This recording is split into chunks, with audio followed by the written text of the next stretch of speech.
Afternoon, ito may client tayo kahit medyo maulan, may dumadaya pa rin sa atin. Ayan, Mitsubishi Fusion yung gagawin natin. So, tara, umpisahan natin ito, baklasin. Mag-umpisa pa tayo sa reverse camera para bago lumakas yung ulan, nakalatag na tayo.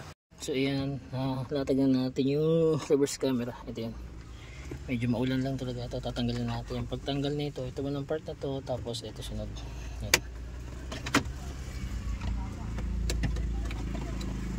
Pag natanggal nyo yan, may tornilyo yun sa gilid, nakita nyo yan, saka nyo mariremove itong stereo. Ayan, natanggal na natin siya. Ayan, dapat na screw lang yung tatanggalin nyo.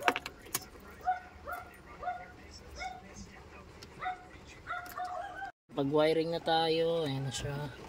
Sasalpakan na natin yung pinaka head unit. Okay, tara, tignan na natin kung ano yung resulta. So ayan, tapos na tayo mag-install 7 inches Android. Yung swak na swak sa gantong sasakyan, Mitsubishi Fusion. Siyempre kasama pa rin sa package natin yung reverse cam. Ayan, medyo natuluan lang ng ulan kasi medyo inabutan tayo ng ulan talaga. Nag-start tayo, umuulan na rin talaga. Ayan, ito nga pala yung ating head unit. Ayan, tapos ito yung radio station nya. Ayan. Ayan, tapos Bluetooth meron na rin yan mga bossing. Ayan. Tapos meron na rin tong Apple CarPlay and Android Auto. Ito yung mga bossing. Ayan. Sa mga gusto po mag-avail niyan, drop message lang. Don't forget to like and follow na rin. Salamat!